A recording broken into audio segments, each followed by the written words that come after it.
நான் பெங்களூர்லேருந்து வரேன். என்ன? பெங்களூர்லேருந்து வரேன். சரி, எல்லாம் பெங்களூர் கேஸ் தான். நிறைய பெங்களூர் இருக்குது. ஆமாம்.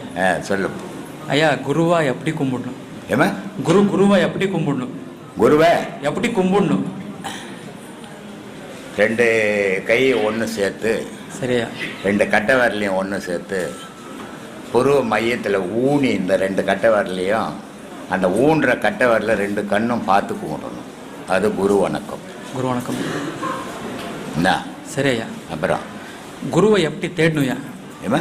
குருவை எப்படி தேடணும்? குருவை எப்படி தேடணும்? மனசார தேடணும். எதை மேலுக்கு தேடணும்?